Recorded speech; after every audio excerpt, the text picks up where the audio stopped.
One, two, three, come on.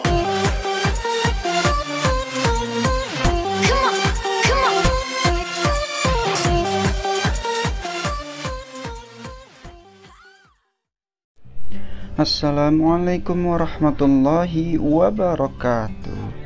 Oke anak-anak, ketemu lagi bersama saya guru yang kece. Baik, kita akan mempelajari tentang adab berpakaian, berhias, perjalanan, bertamu, dan menerima tamu. Baik ya. Oke, sebelumnya kita berdoa dulu. Mudah-mudahan kita semua menjadi anak yang soleh dan solehah, dan kita dijauhkan dari segala mara bahaya. Bibarakati ummul kitab. Al-Fatihah. A'udzubillahi minasyaitonir rajim. Bismillahirrahmanirrahim. Alhamdulillahi rabbil alamin, arrahmanir rahim, maliki yaumiddin. Iyyaka na'budu wa iyyaka nasta'in. Ihdinas siratal mustaqim. Siratal ladzina an'amta 'alaihim ghairil maghdubi 'alaihim waladdallin. Amin. Amin amin amin ya rabbal alamin. Oke, langsung aja.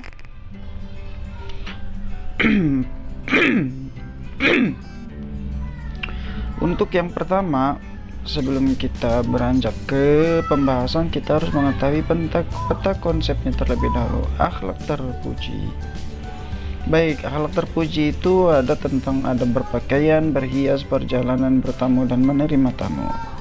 Di dalam adab berpakaian itu ada 3 yang akan kita bahas, yaitu menutup aurat, tidak ketat dan tidak transparan, dan berdoa ketika memakai dan melepas pakaian, lalu tidak menyerupai pakaian yang dipakai lawan jenis.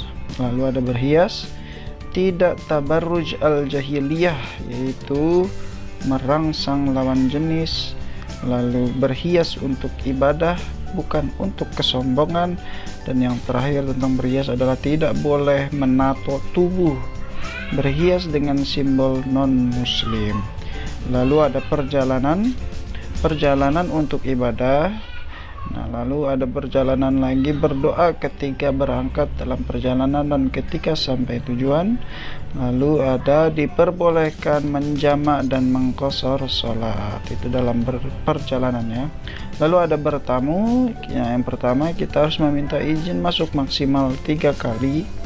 Yang kedua, berpakaian rapih dan pantas. Dan yang terakhir, laki-laki dilarang masuk rumah apabila yang ada di rumah hanya perempuan. Dan yang terakhir adalah menerima tamu, berpakaian yang rapi dan sopan. Menerima tamu yaitu wanita dilarang menerima tamu laki-laki apabila sendirian. Dan yang terakhir, menerima tamu menjamu sesuai kemampuan. Adab berpakaian. 1. Pengertian pakaian. Al-Quran paling tidak menggunakan 3 istilah untuk pakaian, yaitu libas, thiyab, dan sarabil. Kata libas disebutkan sebanyak 10 kali, kata thiyab sebanyak 8 kali, sedangkan kata sarabil ditemukan sebanyak 3 kali. Libas pada mulanya berarti menutup. Hal ini cocok untuk sesuai dengan fungsi pakaian, yaitu sebagai penutup. Kata libas digunakan Al-Quran untuk menunjukkan pakaian lahir dan batin. Pakaian dinamai thiyab atau thawb karena ide dasar adanya bahan-bahan pakaian adalah agar dipakai. Maksudnya adalah bahan dasar pakaian seperti cotton, sutra, dan lain-lain. Sedangkan sarabil berarti pakaian dalam artian apapun bahannya. Fungsi pakaian. A. Penutup aurat. Kata aurat terambil dari kata ar yang berarti onar, aib, atau tercela. Keburukan yang dimaksud tidak harus dalam arti sesuatu yang pada dirinya buruk. Dalam konteks hukum agama, aurat dipahami sebagai anggota badan tertentu yang tidak boleh dilihat kecuali oleh orang-orang tertentu. Busana muslim haruslah memenuhi kriteria berikut ini. Yang pertama, tidak jarang atau transparan dan ketat. Yang kedua, tidak menyerupai pakaian lawan jenis. Dan yang ketiga, tidak menyerupai busana khusus non-muslim. Dan yang terakhir adalah pantas dan sederhana. Itu ya. Lalu berhias adalah naluri manusia. Seorang sahabat Nabi pernah bertanya kepada Nabi, Seorang yang senang pakaiannya indah dan alas kakinya indah, apakah termasuk keangkuhan? Nabi menjawab, sesungguhnya Allah indah, senang kepada keindahan. Keangkuhan adalah menolak kebenaran dan menghina orang lain. Al-Quran setelah memerintahkan agar umat Islam berpakaian yang indah ketika ke masjid atau beribadah, sekaligus mengecam mereka yang mengharamkan perhiasan yang telah diciptakan Allah untuk manusia. Sebagaimana dalam Quran surat Al-A'raf ayat 32, A'udzu billahi minasyaitonir rajim. Qul man harama zinatallahi allati akhraja li'ibadihi. Yang artinya, katakanlah, siapakah yang mengharamkan perhiasan dari Allah yang telah dikeluarkannya untuk hamba-hambanya. Quran surat Al-A'raf ayat 32. Pakaian yang berfungsi sebagai perhiasan dapat dipahami bahwa pakaian selain untuk menutup aurat juga digunakan untuk memperindah atau mempercantik pemakainya. Adapun mengenai mode pakaian, yang terpenting adalah tidak melanggar batas-batas ketentuan agama. Melindungi dari bencana. Dalam hal fungsi pakaian dapat melindungi dari bencana, ditemukan dalam firman Allah Subhanahu wa taala surat An-Nahl ayat 81. A'udzu billahi minasyaitonir rajim. Wa ja'ala lakum minal jibali aknana wa ja'ala lakum sarabila taqikumul har wa sarabila taqikum ba'sukum ba'sakum kadzalika yutimmu ni'matahu 'alaikum la'allakum tuslimun. Artinya, dan dia dijadikan bagimu pakaian yang memeliharamu dari panas dan pakaian baju besi yang memelihara kamu dalam peperangan. Demikianlah Allah menyempurnakan nikmatnya atasmu agar kamu berserah diri kepadanya. Quran surat An-Nahl ayat 81. D. Penunjuk identitas. Fungsi identitas pakaian ini diisyaratkan oleh Al-Quran surat Al-Ahzab ayat 59 yang menugaskan Nabi Muhammad SAW agar menyampaikan kepada istri-istrinya, anak perempuannya, serta wanita-wanita mukmin agar mereka mengulurkan jilbab mereka sebagaimana dalam Quran surat Al-Ahzab. A'udzu billahi minasyaitonir rajim. Ya ayyuhan nabiyyu qul li zawjika wa banatika wa nisa'il mu'minina yudnina 'alaihinna minal jallabibihinna ذلك أدنى أن يعرفن فلا يؤذين وكان الله غفورا رحيما. Artinya, hai Nabi, katakanlah kepada istri-istrimu, anak-anak perempuanmu, dan istri-istri orang-orang mukmin, hendaklah mereka mengulurkan jilbabnya ke seluruh tubuh mereka. Yang demikian itu supaya mereka lebih mudah untuk dikenal. Karena itu mereka tidak diganggu, dan Allah Maha Pengampun lagi Maha Penyayang. Quran surat Al-Ahzab ayat 59. Nilai positif adab berpakaian. Pakaian yang dipakai seseorang dapat berfungsi sebagai menutup aurat, perhiasan, dan juga dapat difungsikan untuk menjaga kesehatan tubuh manusia, khususnya untuk melindungi lapisan terluar tubuh atau kulit. Yang keempat, membiasakan adab berpakaian. A. Disunahkan memakai pakaian yang bersih, rapi, pantas, dan serasi. B. Berpakaian tidak hanya sekedar menutup aurat, tetapi juga jangan ketat dan transparan. Yang C. Pakaian laki-laki tidak boleh menyerupai pakaian perempuan atau sebaliknya. Yang D. Menghindari berpakaian untuk menunjukkan ketenaran dan kesombongan. Yang E. Disunahkan berdoa ketika memakai dan melepas pakaian. Yang F. Tidak berpakaian yang bergambar makhluk hidup atau ada simbol agama non-muslim. Yang G. Mendahulukan bagian kanan pada saat berpakaian. Dan yang terakhir adalah disunahkan memakai pakaian yang berwarna putih. Bentuk adab berhias. Ada beberapa barang perhiasan yang dihalalkan untuk kaum perempuan tetapi diharamkan untuk kaum laki-laki. Di antaranya adalah emas dan sutra asli. Nabi Muhammad SAW pernah melihat seorang laki-laki memakai cincin emas di tangannya. Kemudian oleh Nabi dicabutnya cincin itu dan dibuang ke tanah. Kemudian beliau bersabda, salah seorang di antara kamu ini sengaja mengambil bara api, kemudian ia letakkan di tangannya. Setelah Rasulullah pergi, kepada si laki-laki, "Demi Allah, saya tidak mengambil cincin yang telah dibuang oleh Rasulullah SAW." Hadis riwayat Muslim. Rambu-rambu yang harus ditaati oleh seorang muslim dalam berhias antara lain: A. Niat yang lurus, yaitu berhias hanya untuk beribadah. Artinya segala bentuk kegiatan berhias diorientasikan sebagai bentuk nyata bersyukur atas nikmat dan bertujuan untuk mendekatkan diri kepada Allah Subhanahu wa taala. Yang B. Dalam berhias tidak dibenarkan menggunakan bahan-bahan yang dilarang agama, tidak berlebih-lebihan, dan dilarang berhias seperti cara berhiasnya orang jahiliyah. Yang F. Berhias menurut kelaziman dan kepatutan dengan memperhatikan jenis kelamin. Yang terakhir, dilarang berhias untuk keperluan berfoya-foya ataupun ria. Islam mengajarkan untuk hidup secara wajar, berpakaian secara wajar, berhias secara lazim, jangan kurang dan jangan berlebihan. Ada beberapa hal yang diharamkan dalam perhiasan. Yang pertama, bagi laki-laki memakai emas dan sutra, lalu pakaian yang mempertajam bagian tubuh atau pakaian ketat. Yang ketiga atau yang C, laki-laki menyerupai wanita dan wanita menyerupai laki-laki. Yang D, pakaian yang berlebih-lebihan dan untuk kesombongan. Yang E, tato dan mengikir gigi. Yang F, menipiskan alis. Yang G, menyambung rambut. Nah, itulah yang dilarang atau yang diharamkan dalam berhias. Karena itu setiap pribadi muslim haruslah membiasakan diri untuk berpenampilan yang baik, bagus, indah, dan meyakinkan. Tidak menyombongkan diri, tidak angkuh, tetapi tetap sederhana dan penuh kebersahajaan sebagai wujud konsistensi terhadap ajaran Islam. C. Adab perjalanan. 1. Pengertian adab perjalanan. Kebiasaan untuk mengadakan suatu perjalanan dengan berbagai keperluan, terutama berdagang, telah menjadi kebiasaan masyarakat Arab sebelum Islam lahir. Dalam bahasa Arab ditemukan kata rihlah atau safar yang mempunyai pengertian sama dengan perjalanan. Kamus Besar Bahasa Indonesia memberikan makna perjalanan sebagai perihal, yaitu cara, gerakan, dan sebagainya.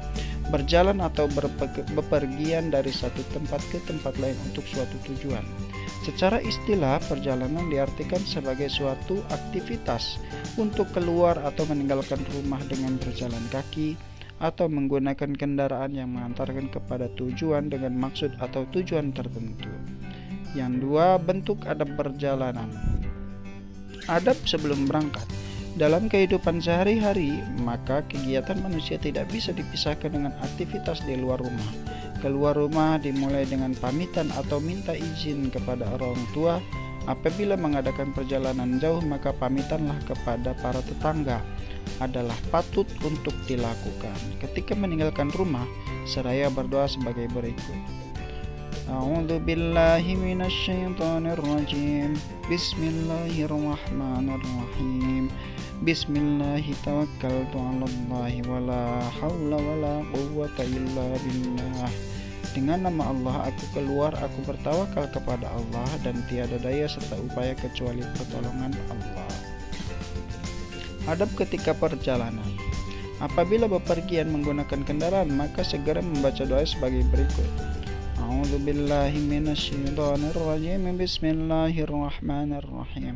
Subhanalladzi sakhkhara lana hadza wa ma kunna lahu muqrinin wa inna ila rabbina lamunqalibun. Maha suci Tuhan yang telah menundukkan semua ini bagi kami, padahal kami sebelumnya tidak mampu menguasainya, dan sesungguhnya kami akan kembali kepada Tuhan kami. Apabila sudah sampai di tempat tujuan, maka hendaklah mengucapkan doa sebagai berikut, sebagaimana dalam hadis An Aisyah radhiyallahu anha qalat kana Nabi sallallahu alaihi wasallam idza asifatir rih qala Allahumma inni as'aluka khairaha wa khairi ma fiha wa khairi ma ursilat bih wa a'udzu bika min syarriha wa syarri ma fiha wa syarri ma ursilat bih. Artinya, ya Allah, saya mohon kepadamu kebaikan negeri ini dan kebaikan penduduknya serta kebaikan yang ada di dalamnya. Saya berlindung kepadamu dari kejahatan negeri ini dan kejahatan penduduknya serta kejahatan yang ada di dalamnya. Nah, itu adalah doa apabila sudah sampai di tempat tujuan.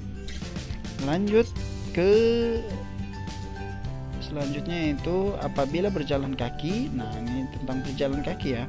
Maka ada beberapa hal yang harus diperhatikan dalam menjaga akhlak perjalanan. Antara lain, satu, berjalan di sebelah kiri, menyesuaikan aturan negeri yang bersangkutan. Yang kedua, jangan berkejar-kejaran di jalanan, berteriak dan sejenisnya. Yang ketiga, apabila perjalanan kelompok, jangan mengganggu atau menghalangi pengguna jalan yang lain. Maksudnya jangan menghabisi jalan ya. Udah tahu orangnya banyakan sampai menutupi jalan. Nah, itu nggak boleh. Kalau di dalam kitab wasaya itu haruslah berjalan maksimal 2 baris. Nah, itu ya, nggak boleh 3, di atas 3 ya. Lalu jika menemukan benda-benda berbahaya, misalnya paku, pecahan kaca, dan lain-lain, hendaklah diambil dan dibuang di tempat sampah. Yang kelima, jika ada trotoar, maka berjalanlah di atas trotoar. Yang keenam, jika hendak menyeberang jalan, hendaklah menyeberang di tempat-tempat penyeberangan seperti zebra cross dan jembatan penyeberangan. Adab ketika kembali dari perjalanan. Sebagai ungkapan rasa syukur atas keselamatan selama perjalanan, maka sesampainya di rumah hendaklah segera mengucapkan hamdalah, sujud syukur atau salat sunnah. Yang D adalah adab bertamu. Pengertian adab bertamu dalam pergaulan sehari-hari, istilah bertamu sering disamakan dengan istilah silaturahim. Memang di antara tujuan bertamu adalah untuk menjalin silaturahmi. Ada kalanya seorang bertamu karena adanya urusan yang serius, misalnya untuk mencari solusi terhadap problema masyarakat yang aktual. Di samping itu, ada kalanya bertamu hanya untuk sekedar bertandang, karena lama tidak bertemu atau berjumpa, ataupun sekedar untuk mampir sejenak. Yang kedua, bentuk adab bertamu. Dalam bertamu, tentu saja ada tata cara dan adabnya. Hal ini bertujuan untuk menjalin hubungan yang harmonis dan langgeng. Islam mengatur cara-cara tersebut, diantaranya memilih waktu yang tepat, mengetuk pintu atau membunyikan bel. Tamu laki-laki dilarang masuk ke dalam rumah apabila tuan rumah hanya seorang wanita. Yang selanjutnya, memperkenalkan diri apabila tuan rumah belum kenal, lalu mengucapkan assalamualaikum maksimal 3 kali dengan pelan-pelan. Selanjutnya, apabila sudah dipersilakan masuk, maka masuklah dengan sopan. Lalu jangan duduk sebelum dipersilakan, menempati tempat duduk yang ditunjukkan oleh tuan rumah dengan tenang dan sopan, lalu mengutarakan maksud dan tujuan dengan bahasa yang baik dan santun. Lalu apabila disuguhi makanan dan dipersilakan, maka makanlah dengan sopan. Jangan memakan seperti orang lapar dan rakus, lalu jangan melirik-lirik. Lalu apabila dirasa sudah cukup, bersegeralah minta izin untuk pulang dengan raut muka yang sopan dan ramah. Lalu lama waktu bertamu maksimal 3 hari. Dan terakhir adalah ucapkanlah assalamualaikum sebagai pertanda pamit. Yang terakhir adalah adab menerima tamu. Pengertian adab menerima tamu, Islam memberikan aturan yang jelas agar setiap muslim memuliakan setiap tamu yang datang, karena memuliakan tamu sebagai perwujudan keimanan kepada Allah dan hari akhir. Dengan demikian, jika ada seorang muslim yang mengabaikan tamunya, maka berdosa dan menunjukkan rendahnya akhlak. Menurut Kamus Besar Bahasa Indonesia, menerima tamu atau ketamuan diartikan kedatangan orang yang bertamu, melawat atau berkunjung. Secara istilah, menerima tamu dimaknai menyambut tamu dengan berbagai cara penyambutan yang lazim atau wajar, dilakukan menurut adat ataupun agama dengan maksud untuk menyenangkan atau memuliakan tamu, atas dasar keyakinan untuk mendapatkan rahmat dan ridha Allah Subhanahu wa Ta'ala. Setiap muslim wajib hukumnya untuk memuliakan tamunya, tanpa memandang siapapun orangnya yang bertamu dan apapun tujuannya dalam bertamu. Lalu apabila kedatangan tamu, maka hendaklah diperhatikan hal-hal berikut ini. Yang pertama adalah berpakaian sopan. Terimalah tamu dengan sopan santun dan ramah tamah. Jawablah salam dengan ucapan waalaikumsalam bila memberi salam. Tunjukkan wajah yang berseri-seri tanpa membedakan siapa tamu yang hadir. Lalu wanita yang sendirian di rumah dilarang menerima tamu laki-laki. Lalu mempersilakan masuk dan duduk. Lalu suguhilah hidangan dan minuman. Lalu apabila tamu tersebut ingin ketemu orang tua kita, maka segeralah beritahu orang tua kita. Lalu ajaklah bicara dengan penuh kehangatan dan keakraban.